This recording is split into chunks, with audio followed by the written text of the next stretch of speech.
दोस्तों, उपहार पाना किसे अच्छा नहीं लगता। हम सब उपहार प्राप्त करना चाहते हैं जो कि हमारे लिए एक उद्धार को प्रकट करता है। परंतु जब हम परिश्रम करते हैं तो हमें उसके अवज में पुरस्कार मिलता है, इनाम मिलता है। यदि आप मसीह को जानते हैं, यदि आप मसीह के पीछे चल रहे हैं, तो आपका इनाम क्या है? दोस्तों, चेलों ने भी प्रभु यीशु मसीह से पूछा कि जब हम सब कुछ छोड़ के तेरे पीछे हो लिए हैं तो हमें क्या मिलेगा। दोस्तों, आपके भी मन में क्या यह प्रश्न है कि यदि आप प्रभु यीशु मसीह के पास आते हैं तो आपको क्या मिलेगा?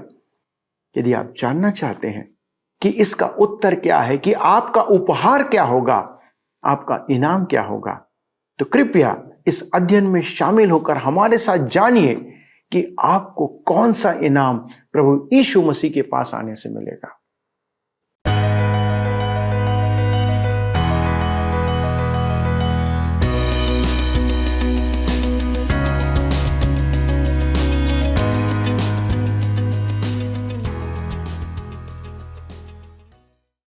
हमारे प्रभु यीशु मसीह के मधुर और महिमामय नाम में आप सभी को प्रेम भरा नमस्कार। दोस्तों, फिलिपियों की पत्री में आपका स्वागत है, जो आपके लिए सत्यवचन कार्यक्रम के माध्यम से प्रस्तुत किया जा रहा है। दोस्तों, हम इस अध्ययन के द्वारा आपके जीवन में परमेश्वर का वचन के प्रति विश्वास को बढ़ाने का प्रयास कर रहे हैं, जिससे कि आप वचन और परमेश्वर के साथ संबंधों में दृढ़ होते चले जाएं। दोस्तों, भले ही आप इस पृथ्वी पर वास कर रहे हैं और जिस भी देश में रहते हों, आप संसार की अनेक समस्याओं का सामना निश्चित करते आ रहे हैं। पर यदि आपने मसीह यीशु को अपना उद्धारकर्ता स्वीकार कर लिया है, तो आपका स्वदेश स्वर्ग है और आज आप एक परदेसी के समान इस संसार में जीवन जी रहे हैं। यही कारण है कि हम विश्वासियों के पास एक भव्य और अद्भुत आशा है जो अन्य लोगों के पास नहीं है। इसलिए पौलुस कहता है, आशा में आनंदित रहो। दोस्तों, यदि आपके पास आशा नहीं है कि आप एक दिन मसीह के साथ होंगे, तो आपको अपने उद्धार को आज जांचने की आवश्यकता है। आपको प्रभु के पास आने की आवश्यकता है। पौलुस उस बाट जोहने के दौरान बहुत सी जीवन शैली की बात करता है। चलिए इस अध्ययन में आगे बढ़ते हैं और समझते हैं कि हमें किस प्रकार के जीवन शैली को अपनाने की आवश्यकता है, जिसकी बात पौलुस कर रहा है। प्रिय मित्रों, जैसा कि आप सब जानते हैं कि हम सब इन दिनों फिलिपियों की पत्री से अध्ययन कर रहे हैं। पिछले अध्ययन में हमने देखा कि विश्वास अकेला ही उद्धार दिलाता है, और हमने यह भी देखा कि विश्वास बिना कर्म के मरा हुआ है, अर्थात हमें विश्वास को कर्म के द्वारा दिखाना है। आज हम अपने अध्ययन में आगे बढ़ेंगे और देखेंगे पौलुस अपनी भावी आशा में परिवर्तन लाता है। तो आइए हम पढ़ें फिलिपियों की पत्री 3 अध्याय उसके 20 पद। यहां पर इस प्रकार से लिखा है, पर हमारा स्वदेश स्वर्ग पर है और हम एक उद्धारकर्ता प्रभु यीशु मसीह के वहां से आने ही की बाट जो रहे हैं। ध्यान दीजिए, स्वदेश अर्थात हमारी नागरिकता जो स्वर्ग की है, संपूर्ण जीवन शैली, एक संपूर्ण नया जीवन। फिलिपी एक रोमी नगर था जहां रोम का कानून चलता था। वहां के नागरिक वही पोशाक पहनते थे जो रोम नगर में पहनी जाती थी। उनकी भाषा भी रोमी भाषा थी। वहां का संपूर्ण जीवन आचरण रोम के सदृश था। इसी प्रकार विश्वासियों अर्थात कलीसिया का जीवन आचरण स्वर्ग के जैसा होना चाहिए। उनकी भाषा भी स्वर्ग की भाषा होनी चाहिए। यह हमारा लक्ष्य होना चाहिए, परंतु दुर्भाग्य से ऐसा होता नहीं है। पौलुस का कहना है कि हम इस पृथ्वी पर मसीह के राजदूत हैं। हमें इस पृथ्वी पर स्वर्ग और स्वर्ग के संदेश के वाहक होना है। क्यों? क्योंकि हमारी नागरिकता स्वर्ग की है। आगे कहता है, हम एक उद्धारकर्ता प्रभु यीशु मसीह के वहां से आने की बाट जोह रहे हैं। पौलुस परमेश्वर की स्तुति की ऊंची कोटि की आशा व्यक्त करता है। यह यीशु के लौट आने के आनंद से भरी आशा है। नए नियम में विश्वासी की आशा महाक्लेश के युग से संबंधित नहीं है। वह कहता है कि हमारी नागरिकता स्वर्ग की है, और फिर वह कहता है कि हम वहां से हमारे उद्धारकर्ता प्रभु यीशु के आने की प्रतीक्षा कर रहे हैं। वह महाक्लेश के बारे में कुछ नहीं कहता है। क्यों? क्योंकि महाक्लेश न्याय एवं दंड का समय होगा और कलीसिया उससे मुक्त करा ली गई है। विश्वासी हनोक की नाई जो जल प्रलय से बचा लिया गया था, महाक्लेश से बच निकलेंगे। अनेक लोगों का कहना है कि प्रभु यीशु कलीसिया को महाक्लेश में सुरक्षित रखेगा। इसमें कोई शक नहीं कि परमेश्वर कलीसिया को महाक्लेश में सुरक्षित रख सकता है। जी हां, उसने नूह को भी तो जल प्रलय में सुरक्षित रखा था, परंतु उसने हनोक को उठा लिया था। महाक्लेश में दो मानवीय समूह परमेश्वर के अपने होंगे। एक उठा लिया जाएगा, जैसा वह फिलदेल्फिया की कलीसिया को कहता है।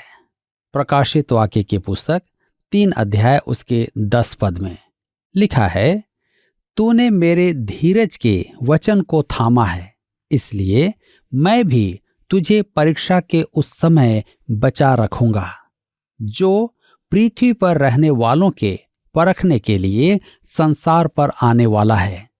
दूसरा समूह महाक्लेश में रहेगा। उनमें अन्य जातियां होंगी और 1,44,000 इस्राएली होंगे जिन पर परमेश्वर की मुहर लगाई जाएगी। वे जो यह कहते हैं कि कलीसिया महाक्लेश में होगी, तो मैं नहीं मानता। यह बात प्रस्तुत करते हैं कि बाइबल में कहीं नहीं लिखा है कि कलीसिया महाक्लेश में नहीं होगी। यह सच है कि बाइबल स्पष्ट शब्दों में ऐसा नहीं कहती है। न ही बाइबल स्पष्ट कहती है कि विश्वासियों को अन्य कार्य नहीं करने हैं। उदाहरण के लिए, मुझे पूरा विश्वास है कि हमें प्रत्येक जन को अपना अपना पद प्राप्त होगा, अर्थात अनंत जीवन में हमें अपना अपना काम करने को दिया जाएगा। परंतु धर्मशास्त्र इसे स्पष्ट नहीं कहता है। धर्मशास्त्र स्पष्ट कहता है कि कलीसिया के लिए एक अद्भुत महिमामय भावी आशा है। हम में से अधिकांश को ऐसा प्रतीत होता है कि आज मैं और कलीसिया के उठाए जाने में बहुत ही कम अंतर है। यद्यपि धर्मशास्त्र में स्पष्ट नहीं लिखा है कि प्रभु यीशु का आना कब होगा। पौलुस का विचार था कि प्रभु यीशु उसी के युग में आ जाएगा, और इस कारण हमें इस बात का उल्लेख कहीं नहीं मिलता है कि पौलुस महाक्लेश से होकर जाने की अपेक्षा कर रहा था।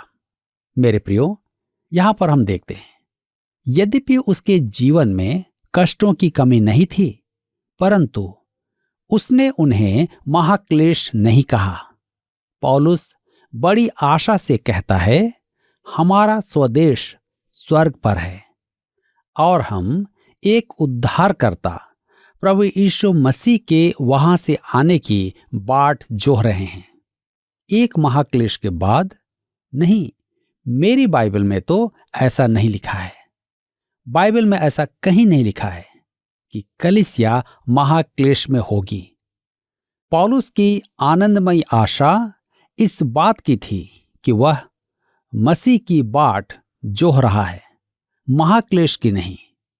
हम फिलिपियों की पत्री 3 अध्याय उसके 21 पद में आगे पढ़ते हैं।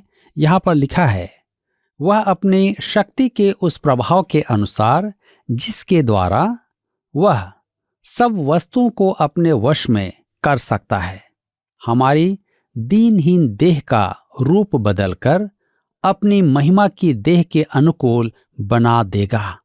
ध्यान दीजिए, हमारी दीनहीन देह या नाशवान देह वह हमारी इस पार्थिव देह को बदल देगा। हमारी यह देह सांसारिक है, जो सीमाओं में बंधी है। यह देह इस संसार पृथ्वी के वातावरण के अनुकूल है। हम अंतरिक्ष में जाने के लिए संपन्न नहीं है। हमारी देह इस पृथ्वी के अनुरूप बनी है। तब आगे वह कहता है, अपनी महिमा की देह के अनुकूल बना देगा। एक दिन आप और मैं इस नाशवान देह से निकल जाएंगे, वह बदल दी जाएगी। मैं तो इसी पल अपनी देह का परिवर्तन देखना चाहता हूं, क्योंकि वह इसे अपनी महिमा के अनुरूप बना देगा।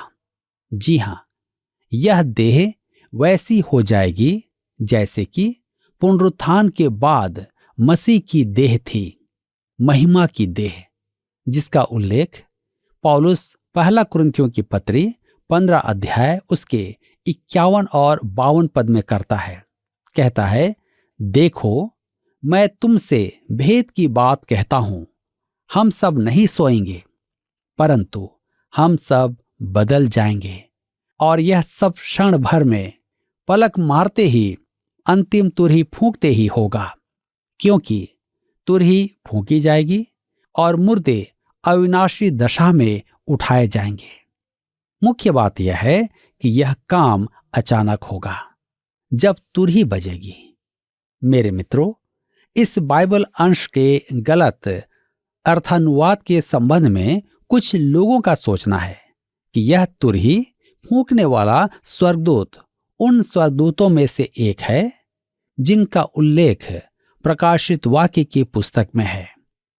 परंतु तुरही फूंकने वाले स्वर्गदूत के विषय पौलुस ने कोई परिचय नहीं दिया है। प्रकाशित वाक्य की पुस्तक इस्राएल से संबंधित है। पुराने नियम में हम पढ़ते हैं कि इस्राएल ने जब मिस्र से प्रस्थान किया तब तुरहियां फूंकी गई थी। 2 चांदी की तुरहियां फूंकी गई और उन्होंने चलना आरंभ कर दिया। हमारे लिए तुरहियां विचित्र सी लगती हैं, परंतु इस्राएल के लिए वह एक आम वाद्य था।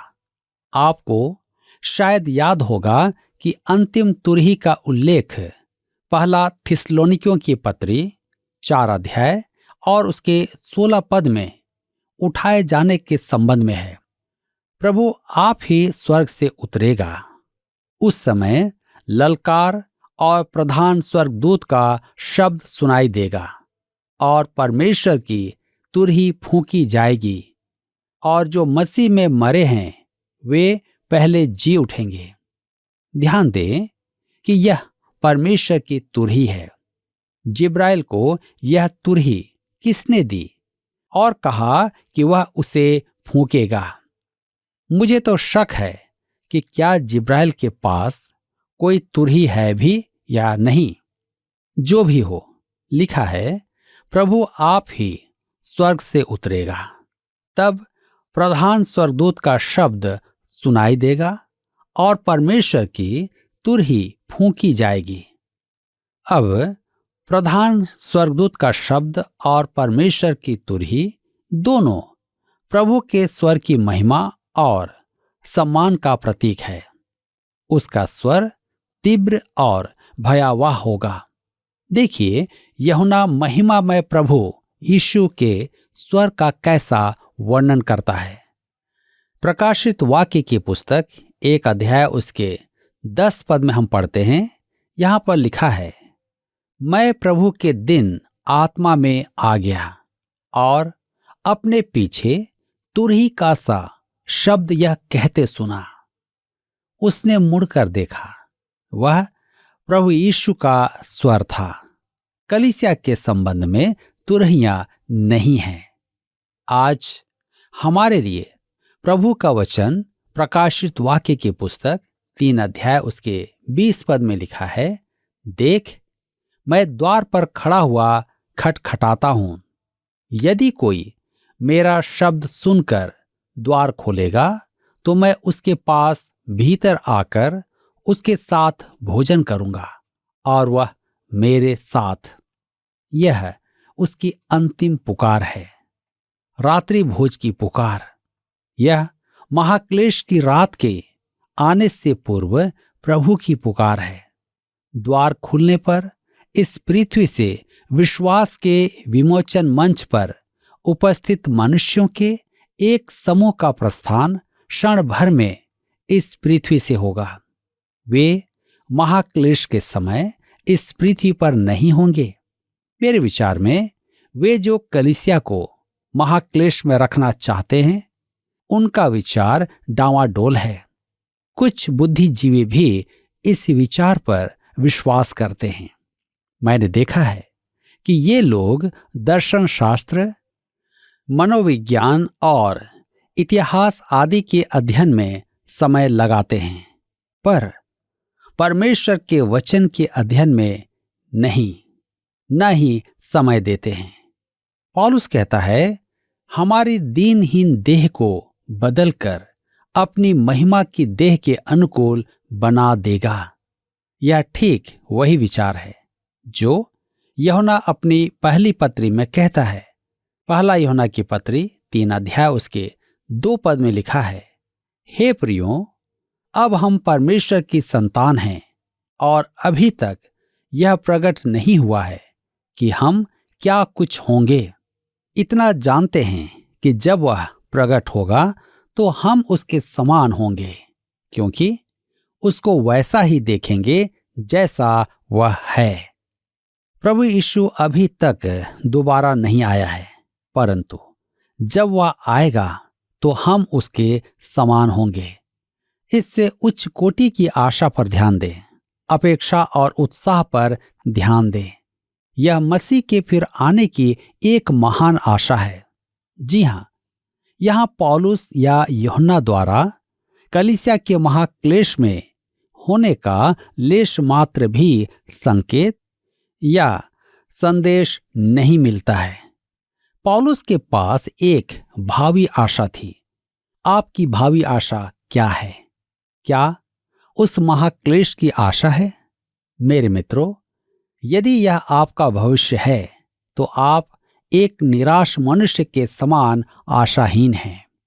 एक बार हम हवाई द्वीप समूह जा रहे थे तो दक्षिणी ओर से आम वायुमार्ग लेने की अपेक्षा यान चालक ने दक्षिणी ओर से प्रवेश किया, क्योंकि वहां भयंकर आंधी आ रही थी। उसने कहा, हमारे सामने आंधी है और हम 30 मिनट तक तूफान में होंगे। मैं उसकी आशा नहीं कर रहा था। वह मेरे लिए धन्य आशा नहीं थी, परंतु अच्छा हुआ कि उसने हमें चिता दिया। प्रभु ने कलीसिया से कहा है, हम आंधी से बच सकते हैं, उस महाक्लेश से बच सकते हैं। मेरे प्रियो, आप इसे तोड़ मरोड़ कर अपना ही विचार प्रकट कर सकते हैं, परंतु वह कहता है, हमारा स्वदेश स्वर्ग पर है और हम एक उद्धारकर्ता प्रभु यीशु मसीह के वहां से आने की बाट जोह रहे हैं। यह पौलुस की भावी आशा थी और हमारी भी है। आज मैं आपसे जानना चाहता हूं, क्या आपको यह विश्वास है कि हमारा स्वदेश स्वर्ग पर है? क्या आप ये आशा कर रहे हैं कि प्रभु आपके लिए एक जगह तैयार करके रखा है और वह आपको लेने के लिए आएगा? क्या आप उसकी बाट जोह रहे हैं? यदि आप जोह रहे हैं तो आपका बाट जोहना किस प्रकार का है? क्या आप अपने जीवन को पवित्रता में, परमेश्वर के वचन की संगति में, उसकी विश्वास योग्यता में बनाए हुए हैं? क्या आप उसमें बढ़ रहे हैं या आप यूं ही लोगों के बताए हुए बातों को सुनकर बैठे हुए हैं? यह एक बहुत ही गंभीर बात है, क्योंकि हर एक विश्वासी के लिए एक आशा है। आज आप अपने बारे में विचार करें कि आपकी आशा क्या है। क्या आज आप प्रभु के राज्य में प्रवेश करने के योग्य हैं? यदि नहीं, तो इस पर अवश्य ही आप विचार करें। प्रभु आज के इस वचन के द्वारा आप सबको आशीषित करे और आप सबकी सहायता करे। प्रिय मित्रों, हमने देखा कि दो प्रकार के विश्वासियों का समूह हमारे सामने है और एक तीसरा समूह भी है जो उन लोगों का है जो निश्चित महाक्लेश में छोड़ दिए जाएंगे। पर विश्वासियों के मध्य दो गुट हैं, एक जो छोड़ दिया जाएगा और एक जो उसके साथ बादलों में उठा लिया जाएगा। जो मसीह के साथ उठा लिए जाएंगे वह वे हैं जो मसीह की कलीसिया के अंग या सदस्य हैं। यह निश्चित है कि जैसा कि बाइबल में लिखा है कि कलीसिया महाक्लेश से होकर नहीं जाएगी, इस बात को ध्यान रखिए। इससे पहले कि महाक्लेश आरंभ हो, कलीसिया मसीह के साथ बादलों में उठा ली जाएगी। पर कौन है जो इस कलीसिया में हैं? वे नहीं सिर्फ जिन्होंने सदस्यता ली है, पर वे जो मसीह को ग्रहण कर उसकी समानता में बदलने के लिए सिद्धता की ओर बढ़ रहे हैं। पौलुस, जिसने मसीह का पुनरुत्थान के बाद दर्शन किया था, वो कहता है, मेरी अभिलाषा ये है कि मैं मसीह में पाया जाऊं। दोस्तों, यदि आप मसीह में नहीं हैं तो आप उसके साथ या कलीसिया के साथ बादलों में उठाए नहीं जाएंगे। यह निर्णय केवल मसीह यीशु के हाथ में है कि कौन उठाया जाएगा और कौन छोड़ दिया जाएगा। जैसे कि 10 कुंवारियों के बीच में 5 छोड़ दी गई और 5 ले ली गई। दोस्तों, क्या आप उस भव्य आशा में जी रहे हैं? क्या आप उसके लिए तैयारी कर रहे हैं? क्या आप उसके लिए प्रभु यीशु मसीह के स्वरूप में बदलते जा रहे हैं? आइए दोस्तों, हम प्रार्थना करें कि हम सब उसके साथ भेंट करने के योग्य पाए जाएं और उसके साथ बादलों में मुलाकात करें। आइए इस धन्य आशा के साथ प्रार्थना करें। हमारे स्वर्गीय पिता, प्रभु, हम धन्यवाद देते हैं उस धन्य आशा के लिए जो आपने मसीह यीशु में हमें दिया है। प्रभु, आज संसार में अनेक ऐसे लोग हैं जिनके पास ये आशा नहीं है और कितने ऐसे विश्वासी या मसीही हैं जिनके पास भी ये आशा नहीं है। क्योंकि पिता, आपका वचन स्पष्ट कहता है कि कलीसिया महाक्लेश से होकर नहीं गुजरेगी। पिता, हमारी प्रार्थना है कि हम में से हर एक को जो इस कलीसिया के भाग हैं, मसीह यीशु के स्वरूप में परिवर्तित होने की एक जिज्ञासा प्रदान करें। और जितने प्रभु यीशु आप में नहीं हैं, जिन्होंने ये उद्धार नहीं पाया है, उन्हें प्रेरित करें पिता कि आज का वचन, आपका ये संदेश उन्हें प्रेरित करे कि वो प्रभु यीशु मसीह के स्वरूप में बदलने के लिए तत्पर हो जाएं, उद्धार को प्राप्त करें और मसीह यीशु से बादलों पर भेंट करें, उस कलीसिया के अंग बनने के द्वारा। प्रार्थना सुनने के लिए धन्यवाद देते हैं पिता। इस विनती को यीशु के नाम से मांगते हैं, आमीन। प्रिय दोस्तों, आज के अध्ययन के द्वारा निश्चित तौर पे आपके अंदर एक प्रश्न उत्पन्न हुआ होगा कि क्या मैं उसके साथ जाने को तैयार हूं। यदि आपके पास कोई प्रश्न है इस तरीके का, तो कृपया हमसे संपर्क करें, हम आपकी सहायता करेंगे। अगले प्रसारण में इस अध्ययन को आगे बढ़ाएंगे। तब तक परमेश्वर के वचन पर बने रहें और उसके साथ चलते रहें। प्रभु आपको आशीष दे। आइए अब हम प्रश्न देखें। पिछले प्रश्न का उत्तर है ए, उपहार। मसीह यीशु पर विश्वास द्वारा उद्धार प्राप्त करना हमारे लिए एक उपहार है। आज के अध्ययन पर आधारित प्रश्न है, हमारे अध्ययन के अनुसार कलीसिया महाक्लेश से होकर नहीं गुजरेगी, यह कथन खाली स्थान है। ए सत्य, बी असत्य। मित्रों, इस प्रश्न का उत्तर हमें कल सुबह 6 बजे से पहले विकल्प ए बी के साथ अपना नाम, पता, स्थान के साथ 9651433397 पर SMS या WhatsApp करें। सभी विजेताओं को विशेष पुरस्कार प्रदान किए जाएंगे। धन्यवाद। क्या आपको यह कार्यक्रम पसंद आया? अभी हमें एक मिस कॉल करें और आप अगले विजेता हो सकते हैं।